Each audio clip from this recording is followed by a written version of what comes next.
Welcome to Decades of Horror, the 1980s. I hate them when they ain't been shaved.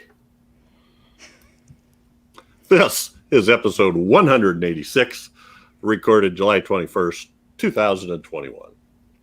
Take that however you want it. Gruesome Magazine. I am your host, Jeff Mohr, and this podcast is about horror films released between 1980 and 1989. Each episode, my co-hosts, Bill Mulligan, Crystal Cleveland, and Chad Hunt, and I will tackle another classic or not-so-classic film from this radical, gory, influential, and gruesome decade. With me tonight is Crystal Cleveland, the living dead girl and co-host of the Gruesome Magazine podcast. How are you, Crystal? I'm wonderful. I'm really excited about talking about this one. So, yeah. Good. Me too. Cool. I don't know what to say. I'm like, this is I'm really quit good trying at to cut people off. The last I'll cut Let's this start out. holding up cue cards for Crystal. We did the last That would be awesome. The last classic here was Attack of the Crab Monsters, and it just went totally off the rails. And Chad and Daphne and Joseph were just yakking it up and laughing like hell, and I kept trying to go straight ahead. And so now when I edit it, I'm like hearing all these funny jokes they were saying that I totally just ignored. Anyway, I think we talked about crab people for like 4 minutes. crab people. All right. Also joining us is Chad Hunt, comic book artist, co-host of Decades of Horror, the classic era, and Decades of Horror, the 1970s. How you doing, Chad? I'm dang tootin', ripping and rooting and whatever some of those Western analogies are. Yeah. Sort of, like Yosemite Sam kind of thing. Yeah. Right. Okay. And last but not least is Bill Mulligan, writer, director, and special effects guru, and co-host of Decades of Horror, the 1970s. An all-around nice guy. Bill, how you doing? Thank you. I'm doing great, and with, like Crystal, very happy to be doing this one. This is definitely one of the classic 80s films, not one of the not-so-classics. So, It is. Love this film. Watched it again yesterday, even though I've seen it so many times, I was like, this is one I could actually just go in and not watch again, but I'm like, what the hey? And I'm glad I watched it again. I actually discovered an appreciation for something I didn't appreciate before. So, yeah. Wow. There you go. So everybody should know by now we do spoilers. Oh yeah. This movie is only 34 years old. Something like that. You know, if you don't know what happens, go watch it. Yeah. It's currently on Shudder and a few other places for video on demand. So here, what we do is we'll start off with some basic details of the film, get into each of our first impressions or current impressions, and then wander our way around the movie. Today's pick is Near Dark from 1987, directed by Kathryn Bigelow, written by Kathryn Bigelow and Eric Red, both names we should be familiar with. Cast as Adrian Pasdar, Jenny Wright, Yeah.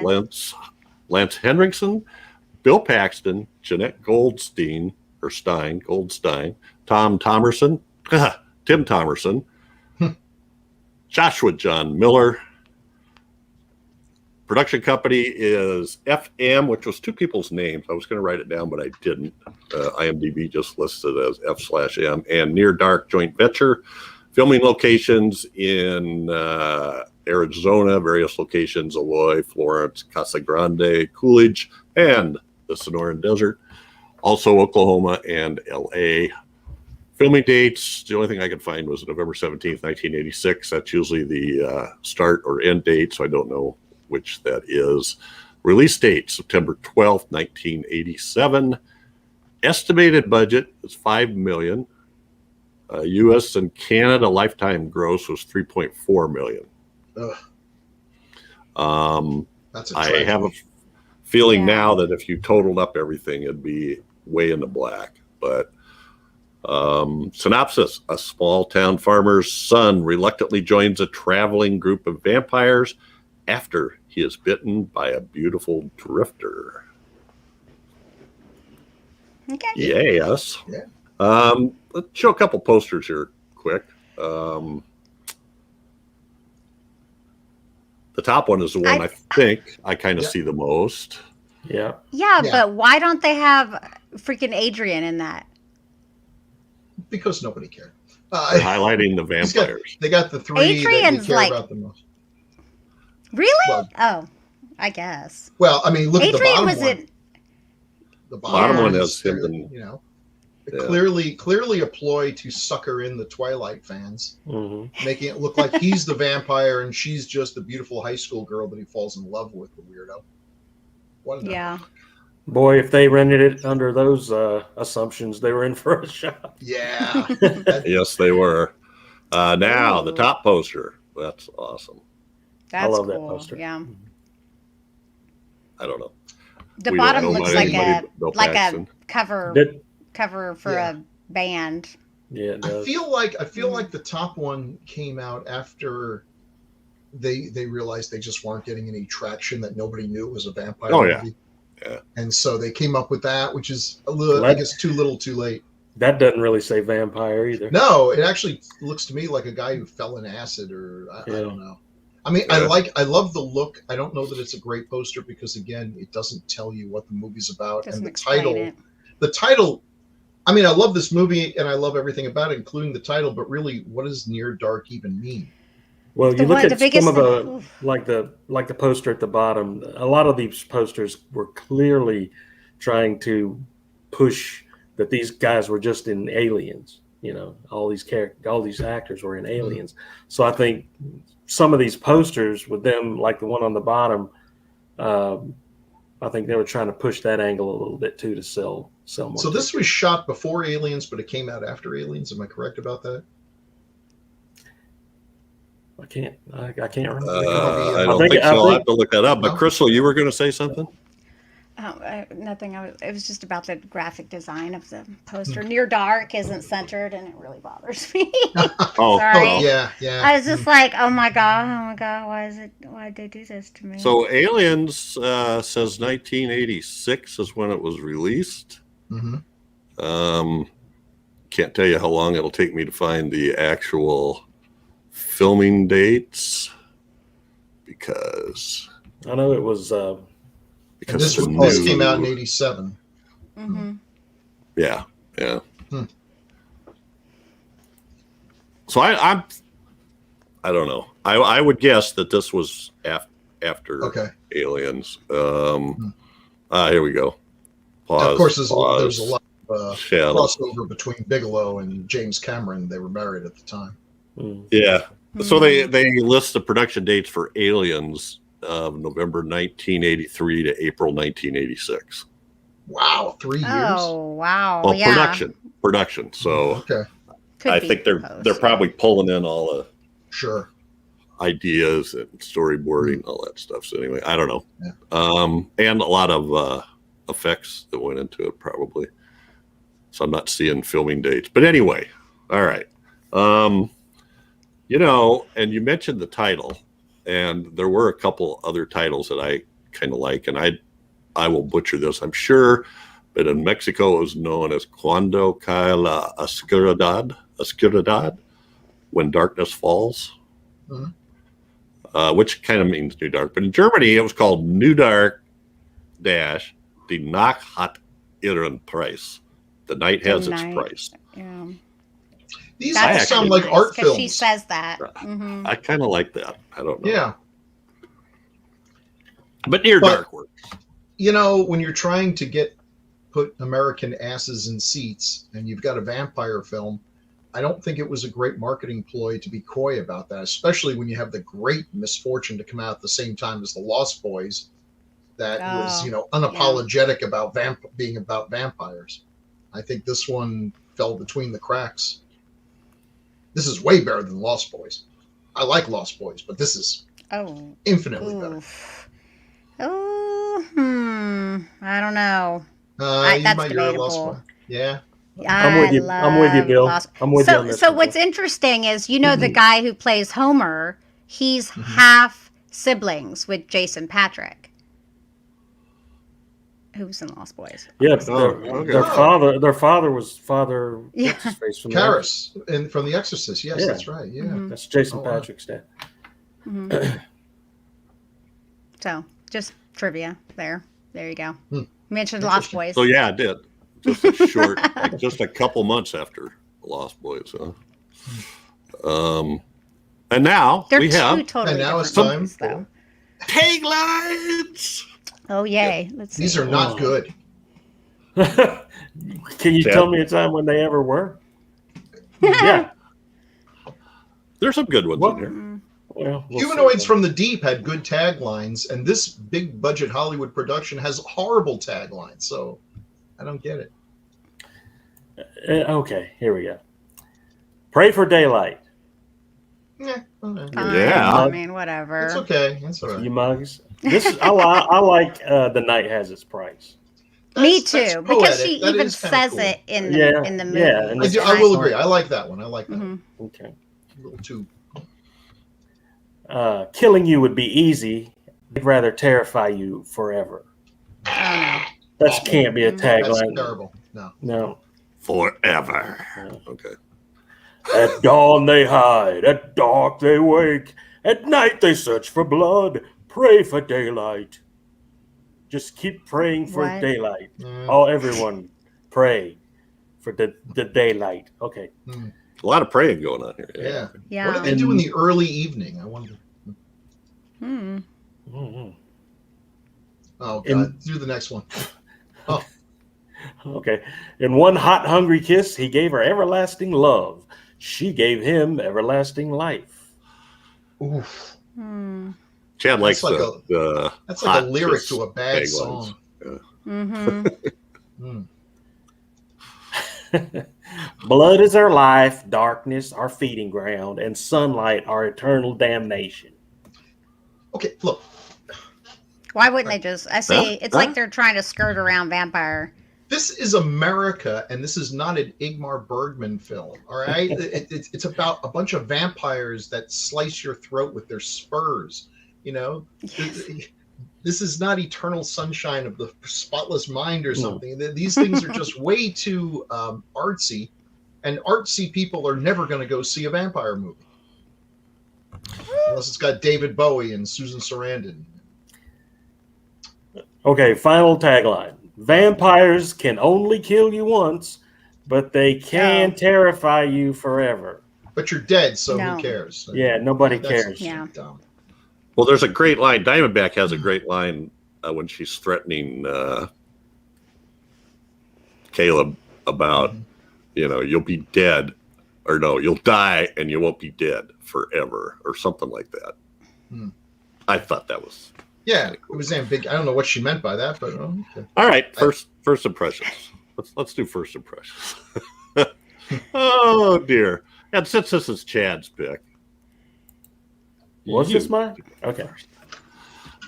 I saw this movie in the theater, and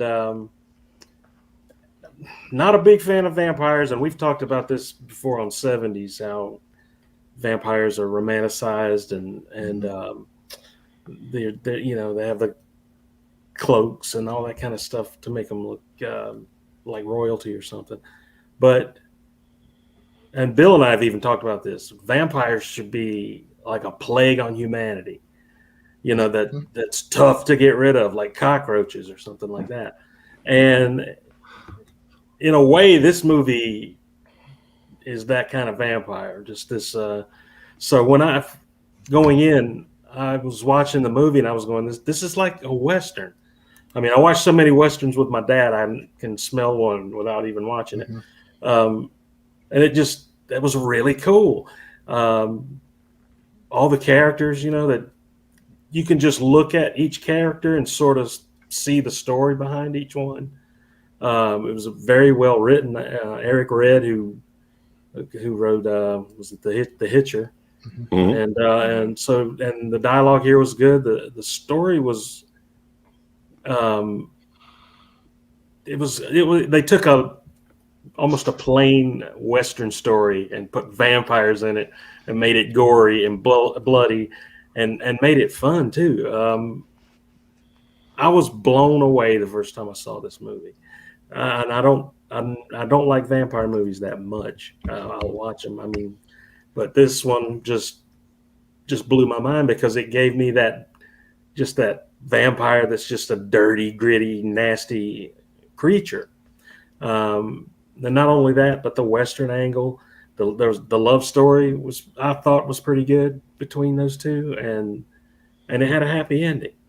Usually I like bad endings, but this had a happy ending in it, and I liked it. The Tangerine Dream soundtrack is one of my favorite ones that they've done, because it just made some of those scenes feel like a dream and like almost like a fantasy type story. So yeah, I love this. This is one of my favorite vampire films ever. It's right up there with Fright Night and some of those types of movies, as far as what I like. But watching it again yesterday,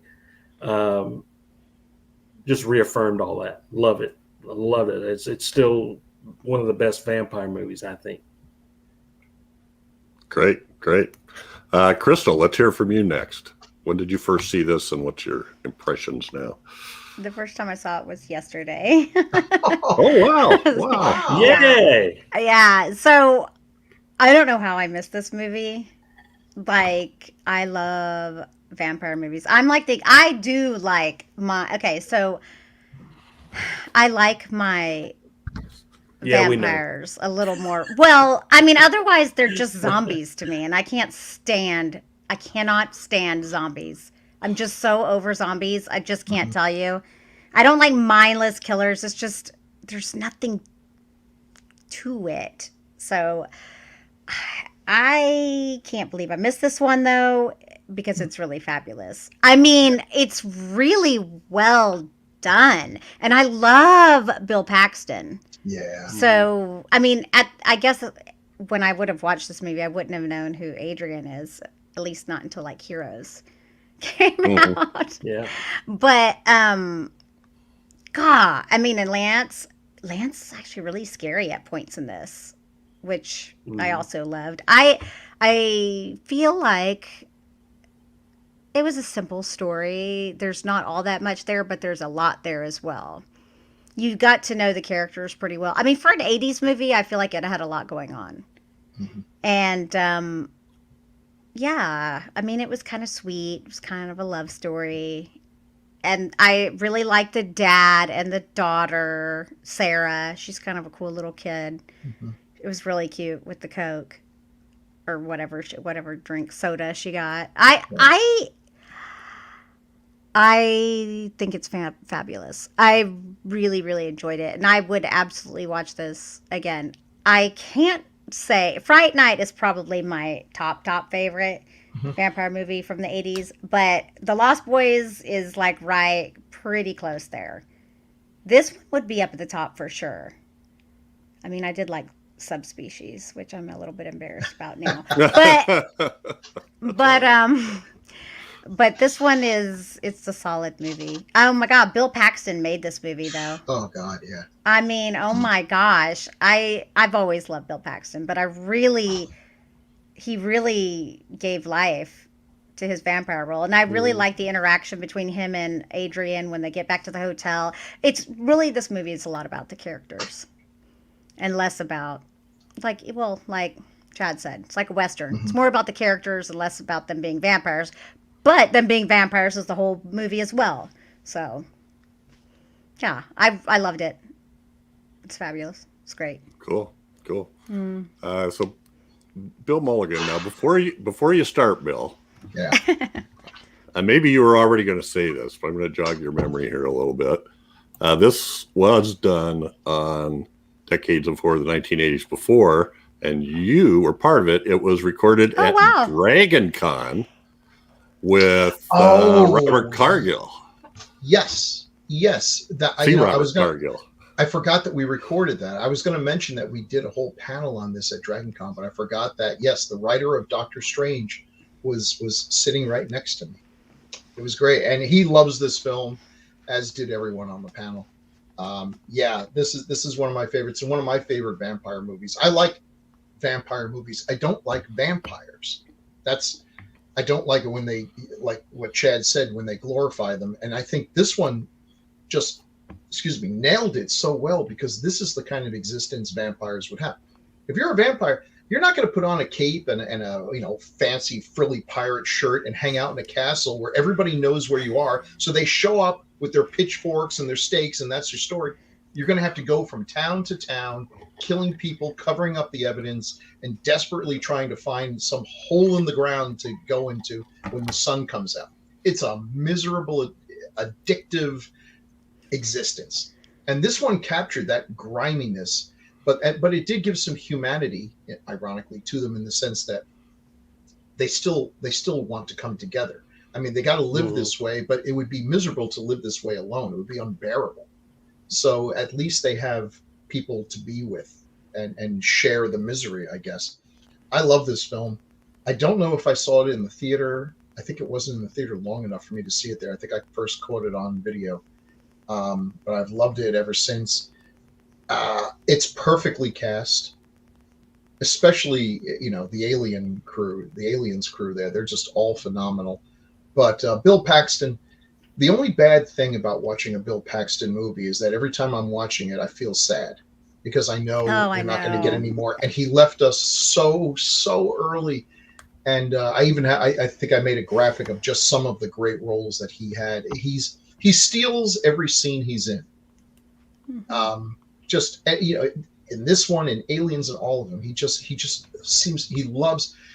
puts that love of what he's doing in there, which is perfect for this character, for Severen. I mean, this is a guy who really enjoys being a vampire. But I was saying, when I watched it this time, this was the first time that actually I found the love story to be unannoying. Because before my feeling always was is I love this movie, but I can't wait for the two of them to get off the screen so we can go back to Diamondback and Lance and Severen and all these folks. But now watching it, I don't know, for some reason, maybe I'm just getting sentimental in my old age, but I kind of got it. I understand. I totally understand why he fell for this mysterious woman here. And, the way she's able to show vulnerability, and there's a kindness to her, even though she's, a monster. I found that I actually was kind of rooting for them more than I remember doing. I still think the ending, as happy as it is, and who doesn't love a happy ending, kind of comes out of the blue. But I'll take it, whatever. I don't know what these people are going to talk about for the rest of their lives. Now that they're not vampires anymore, it's like kind of awkward. Remember all those people you killed?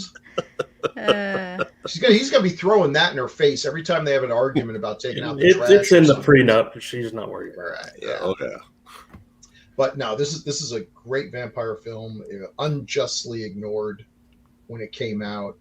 Kathryn Bigelow probably had to beg to make another movie, and she's knocked a few out of the park since then. So just really, you're seeing some top-notch people working on this. It's a great 80s film. I say top 10 80s film for me. Yeah. So the other people on that podcast were Thomas Mariani, Christopher G. Mohr, and Doc. Mm-hmm. That's also an awesome cast. So yeah.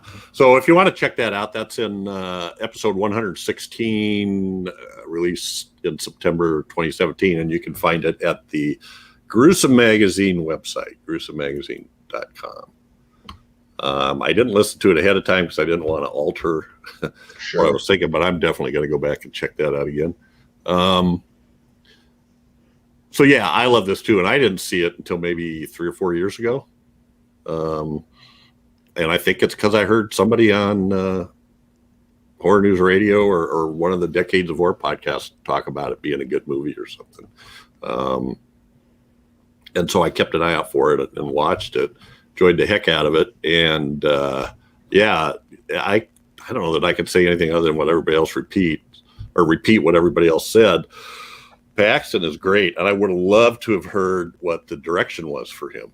I don't know if anybody heard Jeff, the story. Put yourself on the big screen here. Why am I seeing me? You're talking. Yeah, that's true.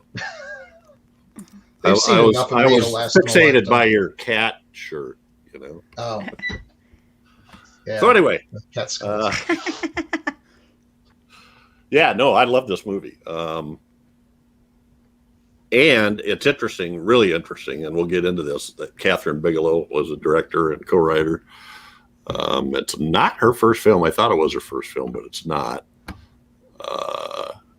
But just to throw out some comments or a little tidbit here about why it maybe didn't do so well. We keep talking about stuff like this, right? So this was the De Laurentiis Entertainment Group, the last movie produced and released before they went bankrupt. And so it didn't get much publicity during its release in the fall of 1987. Yeah, as I recall, it wasn't even, you remember when you buy a newspaper, one whole page is nothing but ads for movies. Movie ads, yeah. And I don't remember seeing anything in the newspaper. I didn't see any TV. I don't remember the TV ad. If there were, must have been one, but I don't remember it. I heard about it from reading Fangoria. So that's how I heard about it. Who did Pumpkinhead? That was De Laurentiis, wasn't it? Yeah. Yeah. Okay. So same thing. That was like the Manhunter. End of the time. I mean, it's ironic when you think they did Manhunter, they did Dr. Lecter, and it just died at the box office. And then a few years later, Silence of the Lambs wins the Academy Award and tears up the box office. They had some good material, but marketing. Oof. Yeah. Now you look back and go, wait a minute, Lance Henriksen, Bill Paxton. Why wasn't? But that's not who they were at the time. So, so let's look at some stuff. Bill put some of this stuff together, and I added a couple just for grins. So we've mentioned a couple of times Kathryn Bigelow, and I mean before this, she did The Loveless, which starred Willem. I haven't either. Willem Dafoe. It's like from 1981, and she didn't do anything in between in terms of directing, anyway. And then following Near Dark was Blue Steel with Jamie Lee Curtis, and Point Break, which is another classic, right? I mean, people love this movie. Yeah. And then finally, Strange Days, which I haven't seen, and I haven't seen, but I keep meaning to, because I hear it's really good. And like Near Dark, it totally died at the box office. It was fantastic. I love Strange Days. I'm gonna have to check that one out. And then, of course, hit it really big time with Hurt Locker, winning an Oscar for Best Picture Directing, and it got another one, I forget what the third one was. And then Zero Dark 30 was nominated for Best Picture. And then more recently, Detroit, which I haven't seen either. And that looks very interesting. Most of these movies are movies I just don't watch. Not my thing. Yeah, but she got away from the genre stuff, and I guess that's where the success was. So can't blame her. Well, and at some point they said they were going to. She and Eric Red wanted to do a Western, and the producer said, "No, you gotta mix the genres, or not. Westerns aren't selling now." So, fair enough. Maybe not all that bad advice. So, is there anything in this film that you could see as, sort of showing the signs of promise? Yeah, there's a lot of style. Just a cool look to it. I mean, I'd have to watch her films with, she's not a director who I think has calling cards that you instantly say, okay, Tarantino had something to do with this. And that, there's two different ways of directing. There's the kind of directing where you leave your mark, where a Hitchcock film is a Hitchcock film. If you just click on it in the middle of it, you can see that. And then there are those directors that they maybe mix it up to tell the story. They do whatever, and you can make an argument for both sides. I like both kinds of directors. To me, she's one, and maybe I just haven't seen enough of her films. But there's definitely a style to it, sort of a cool. Just I don't know. I guess I'd have to watch them more before I could say something intelligent about what makes a good film, other than the fact that they are well made. I mean, whether you like the film or not, it is well made, technically sound. Yeah, I've seen most of her. Yeah. I'm sorry, Chris. Oh, no. I've seen almost all these movies, and it seems to me like her style is understanding what her material is. These are pretty. These movies are pretty different as far as, especially Strange Days, but that movie had to look like it was in the future or set in the future at some point. And she was able to pull that off really well visually. It was visually a really good movie, one of my favorites. But she has that where I think she and Hurt Locker even there was you felt like you were there in the action, and so I think she kind of understands what her material is, and she's a good storyteller. I think because of that fact. Yeah, well, Hurt Locker is it's hard to find a movie with more tension. I think that thing I was just wound tighter throughout the whole movie because of the idea of the IEDs and disarming them and not knowing for sure what was going on. It was very well done, and that was kind of at least for me, that was sort of Jeremy Renner's coming out party. That's the first time I remember seeing him and going, "Wow, this guy's decent." I'm not saying he didn't do good stuff before that. That's the one I remember. Well, I'll say this about Kathryn Bigelow: she gets top-notch performances out of people. So if you're an actor and you got cast in one of her movies, you should go light a candle in church, because there's a pretty good chance you're going to look really good. So I have a question. The only thing in this movie that bothers me is how easy it is to cure the vampires. Yeah, it bugged the hell out of me. I don't know, a full blood transfusion, if it's a blood disease, I could buy it. Whatever. They could have done these. I had problems with it. It's blood transfusions been around for a long time. You think one of them would have tried that. And two, okay, so this guy's been shot in the chest with a shotgun. I get that he doesn't die when he's a vampire, but how about you give him a full blood transfusion? It's like, thanks, Dad. Then all of a sudden, all the bullets that are inside him just, and you're gone. Like, well, didn't think that one through. I just assumed they all kind of oozed out. I would assume they would come out, yeah. They just didn't show it because that would be assumption, expensive. But people spit bullets out ain't normal. Yeah, that ain't normal. Yeah, he did mention that. So that's okay. Well, let's move on. I'm trying to decide. At least we got our happy endings. So. We did. Trying to decide if I should. Was all right to save Bill Paxton and Lance till last. Sure. So just for Crystal, we get some Adrian Pasdar. I think he's fabulous. He's good in this. I'll give him more credit than I would have before yesterday. I think he's actually pretty likable in this. What is that in the bottom? Now, really, okay, to be honest with you, all I really remember him is from Heroes. Yeah. So I was like, oh, he's such an attractive older man. Like, well, that's Agents of S.H.I.E.L.D. Okay. Yeah. Like, he was such a great character. Yeah, well, he was really good in it.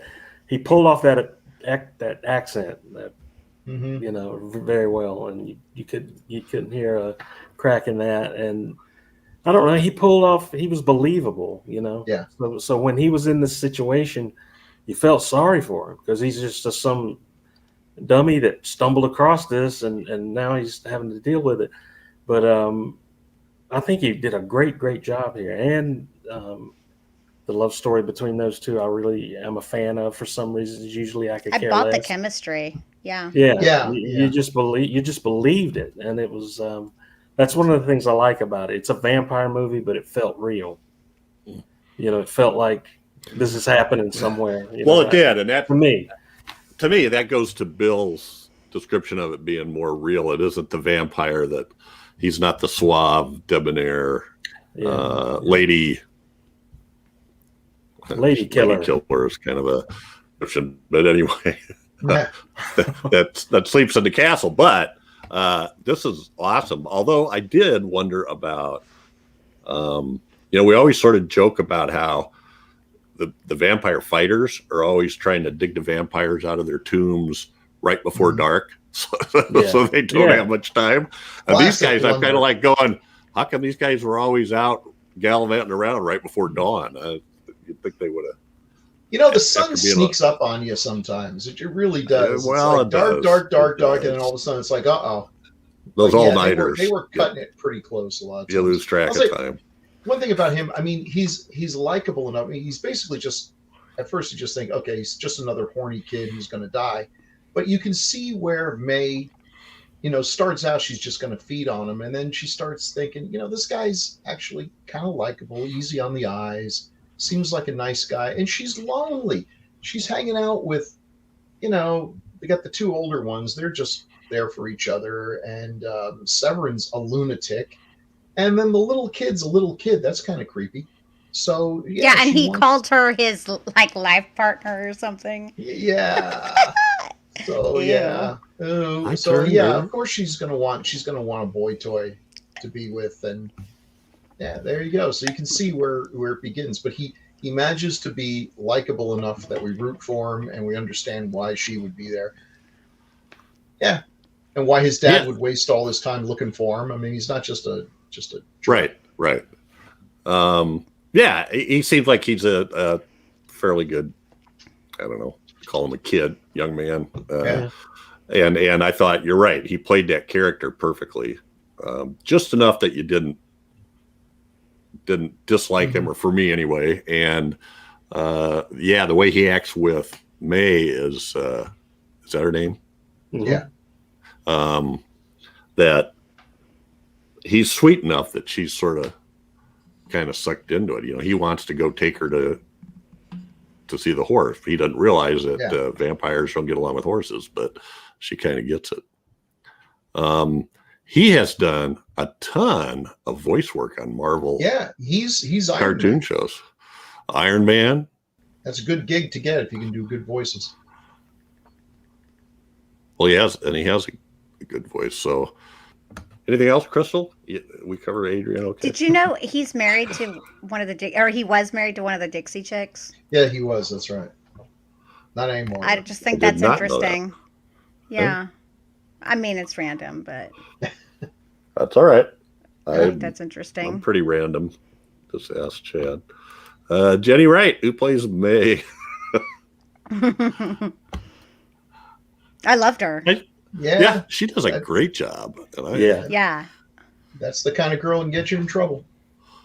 I love that she looks so hard, but she comes off as being so sweet. Like I don't know what it is about her. There's just something so perfect, like that balance.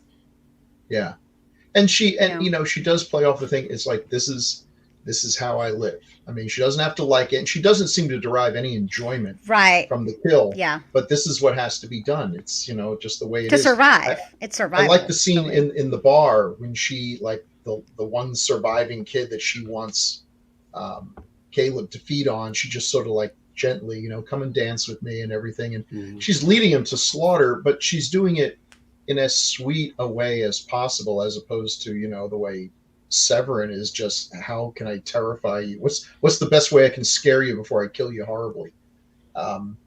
She's not hard yet. She's been turned, but she still has the sweetness that I guess attracted Homer to her in the first place.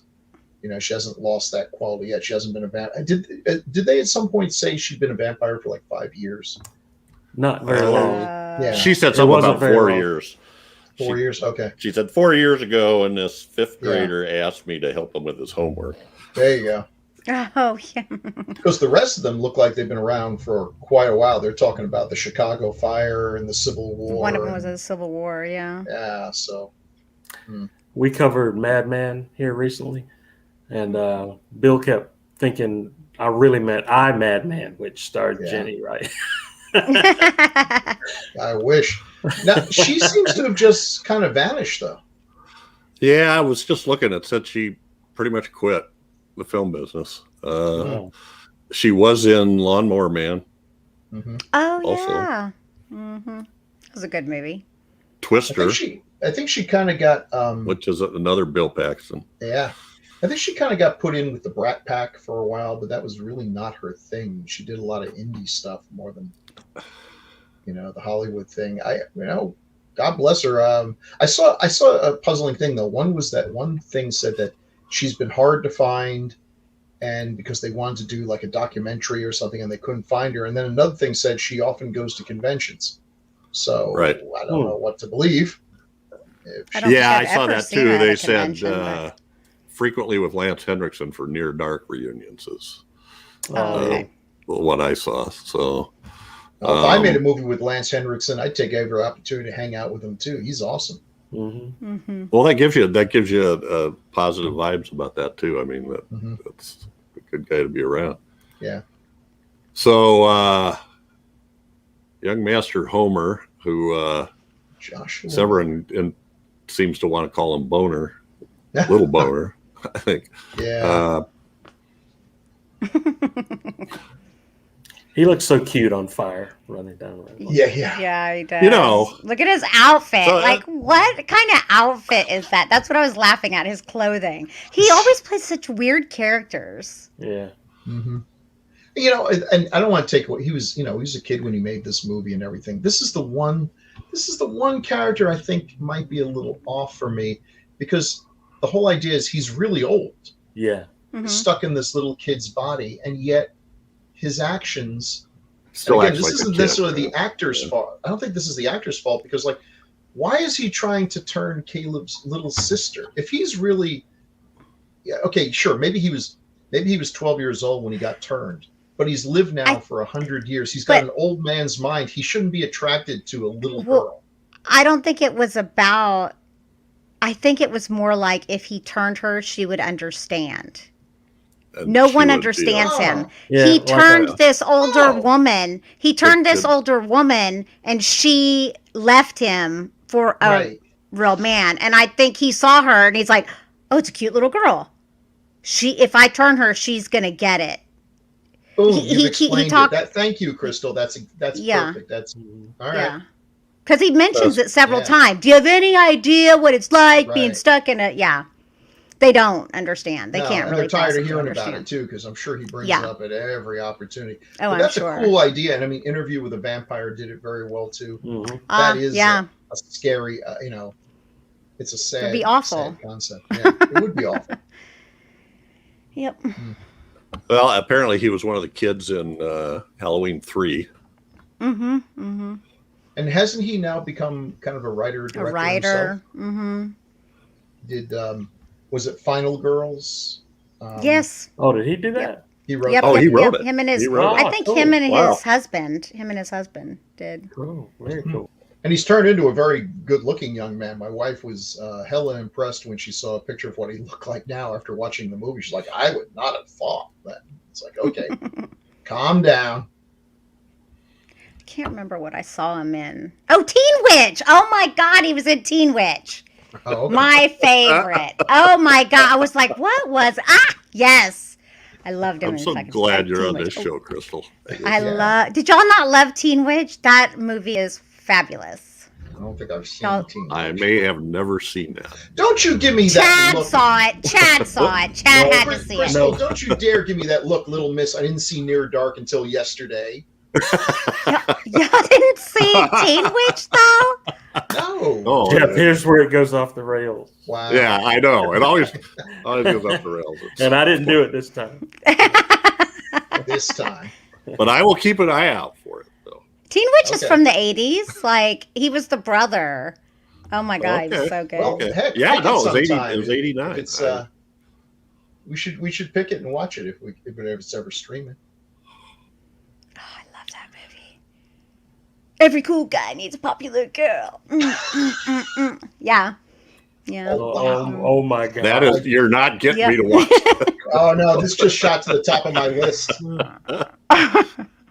Oh, okay, there you go. I might have done it until you sang the song, and after that, I was like, no way. Is that the closing rap song? No, he sings it. They have like a little song and dance. Okay, so she's a witch, and she's a super huge dork, and then obviously she becomes. It's like she does a transformation where she becomes popular and attractive. Yeah. Wow, that story's never been done. Yeah. Oh, and it's got Zelda. I think it's got Zelda Rubinstein.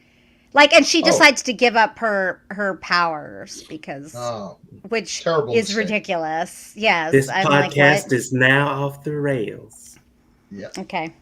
You know what? I bet you there's someone out there that likes that movie, and they're going to be like, "That was a fabulous movie." You're right. These are never on the rails. But it's not going to be me that says it.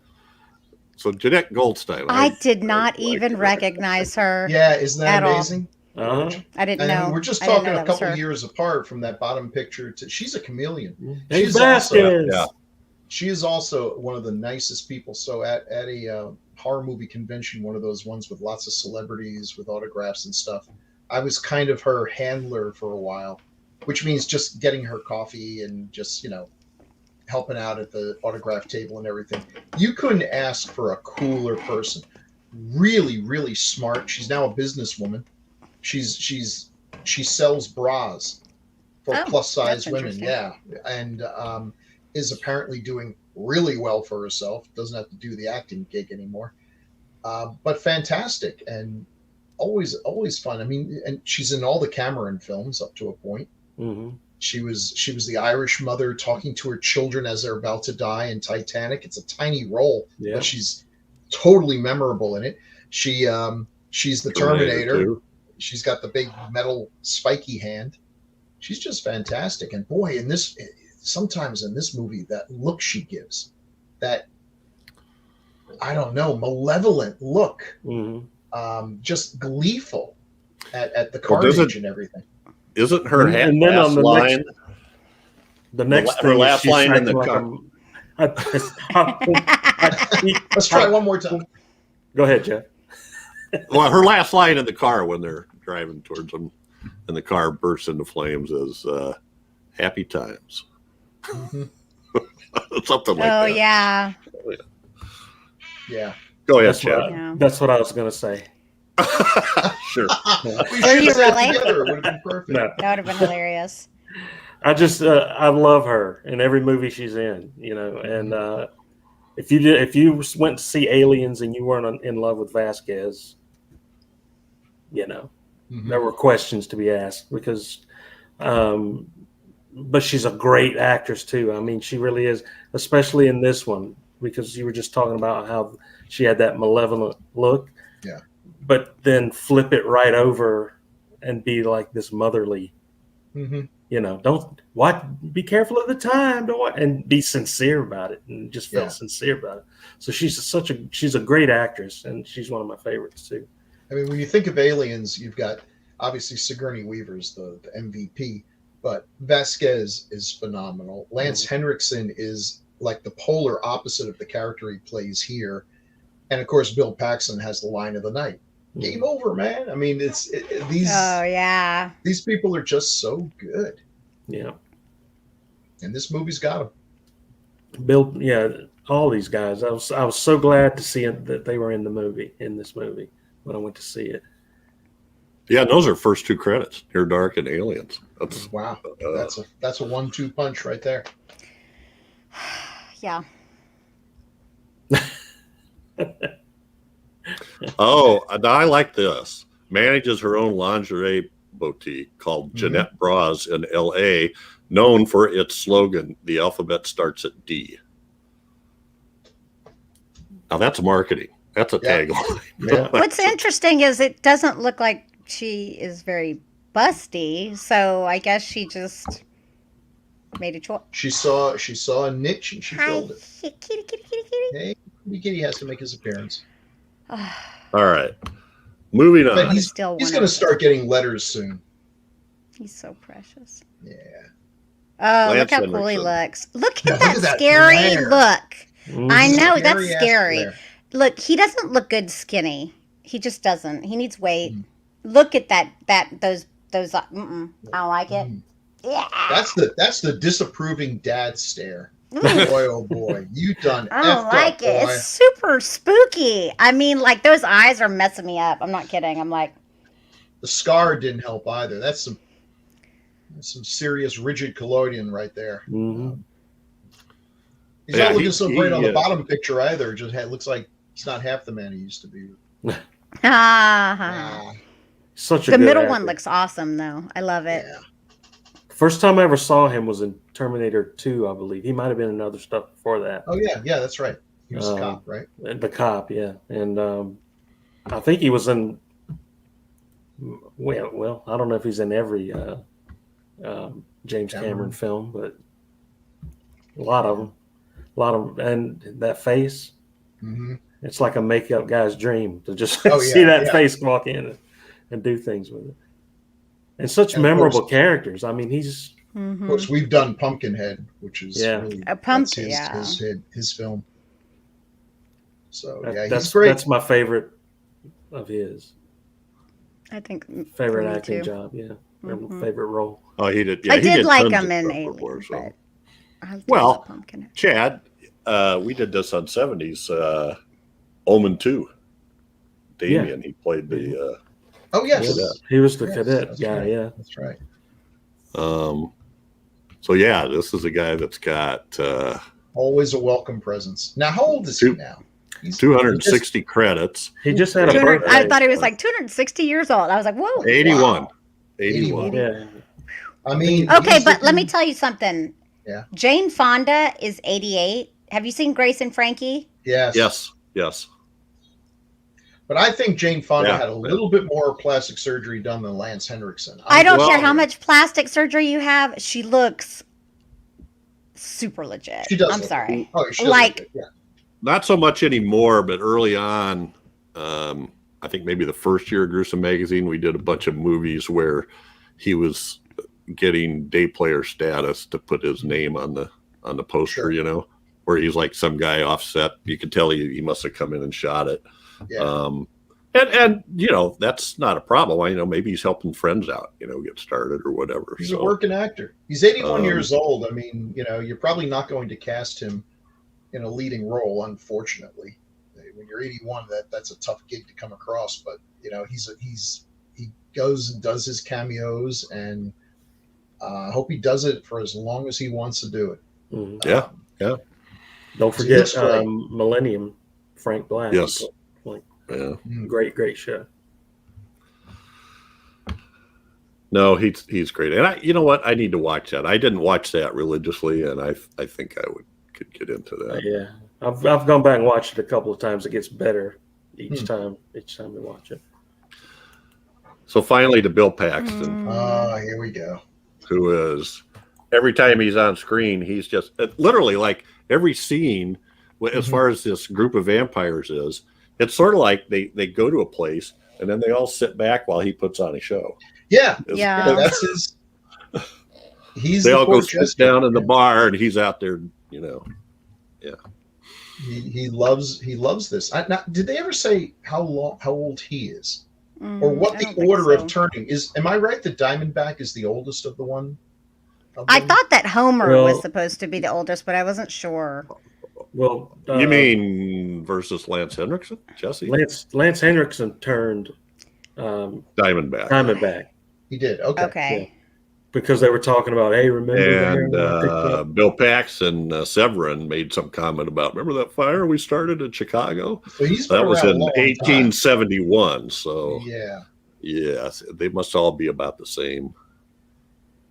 And which means that Severen is certifiably insane, because you think, well, maybe when you first become a vampire, you go a little nuts, but then you calm down and you become like Lance and Jenette, where you're just sort of like, but no, he's dialed up to 11.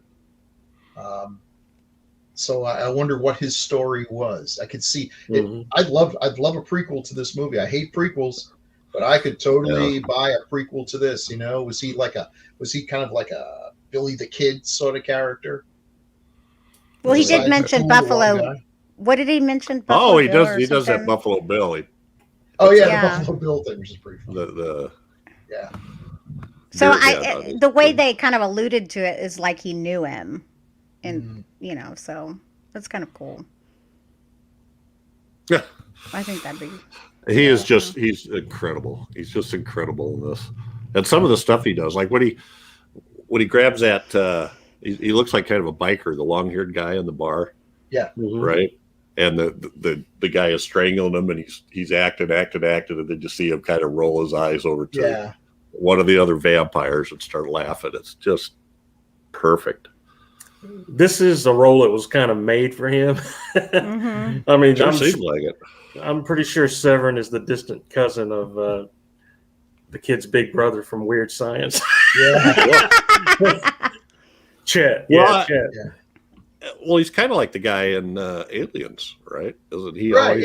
Hudson. Yeah. I mean, he's kind of over the top. He's not crazy like this. Loud game, like he said, game over, man. Yeah. He's not quite as scaredy cat as Hudson. What I think is the reason why I think that he is so good is he brings so much more energy to his roles, usually than the people around him. He certainly does. Like he's super high energy, and it can be jarring, but he pulls it off. Like you feel like he's improvising. He may not. He almost like overacts, but he's not. It's so interesting how he's able to. A lot of other people trying to do that, you'd be going, they're too overacting. Yeah. There's something about him. It's one of his best roles. So here's look at. I loved him in Big Love. I loved Big Love too. He's the only reason I watch Big Love. Me too.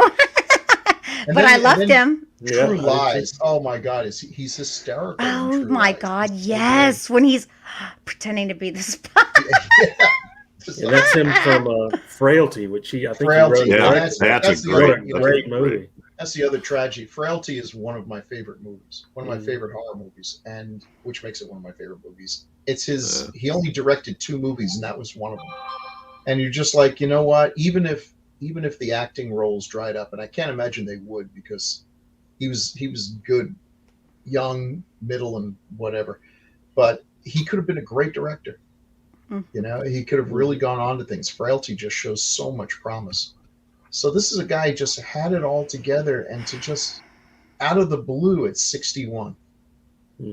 So this second one from the top is from Twister. Well, that's what I thought. Him and Helen, which is probably his most normal character. I mean, he's actually not the craziest person in that movie. Right. Seymour Hoffman is. So that was actually shot. Well, I think she's even crazier than him in this movie because she wants to chase him more. Yeah. He's the voice of reason. Twister was actually shot about 10 miles from where I live. Oh, really? Oh, that's cool. In fact, my wife, Linda, she was cleaning house for a bunch of people, and one of the people that she worked for loaned their house to Kathleen Kennedy. And so Linda was cleaning house for Kathleen Kennedy while she was staying there while they made the film. That's awesome. It's a fun movie. I love Twister. So he's just is there a bad Bill Paxton performance? I have never seen it. Wow, no. I don't know. I can't think of one. He is missed. And I'm not saying that just because he's passed. He's really just that talented. Like, I have literally liked everything I've seen him in. It's always a shame when we lose. I didn't realize he was in Agents of S.H.I.E.L.D. too, huh? Yeah, he was.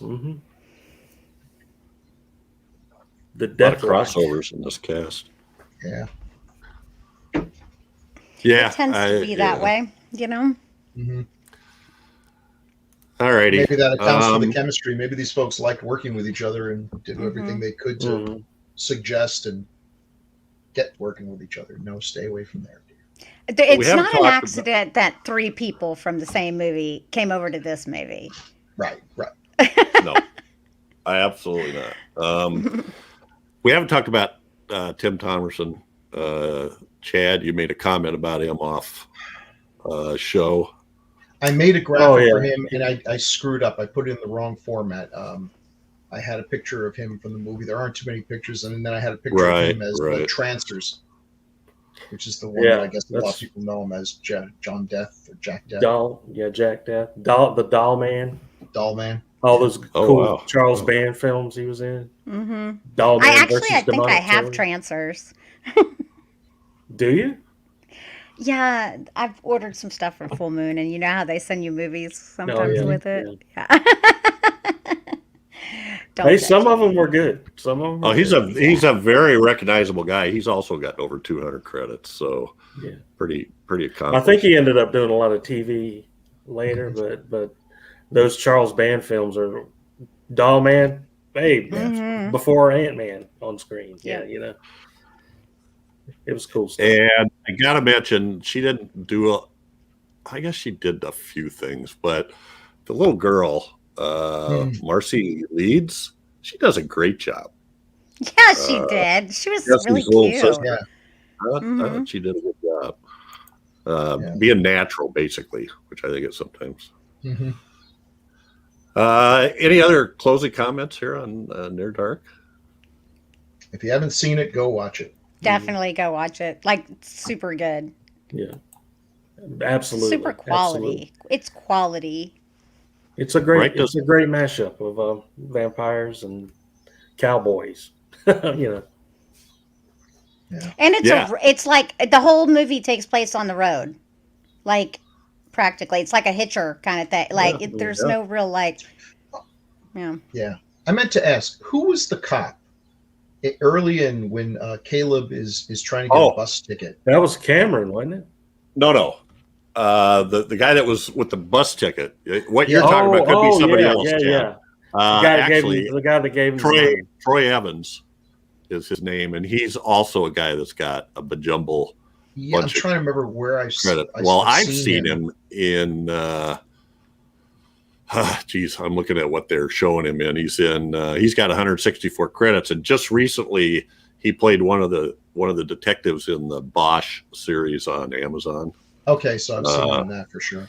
There was a couple of them that they called a couple of old guys that they called Crate and Barrel. He was one of those guys that they sort of laughed at, made fun of, but yet they did good solid. I just like that scene also because we see so many scenes where the kids. Okay, he's been bitten by a vampire or whatever. He's turning, and then a cop comes and for no real reason hassles him until finally the kid snaps and beats him up. And here the guy, doesn't want this obvious drug addict loitering around the bus station, but he's willing to give him $3 out of his pocket and send him home and hope that it works out for him. I was like, okay, I like that. I like a nice little touch of humanity in it. What has become kind of a cliched scene. Defy the expectations. Right. Well, I don't know if he was in Fear and Loathing in Las Vegas. Played the police chief.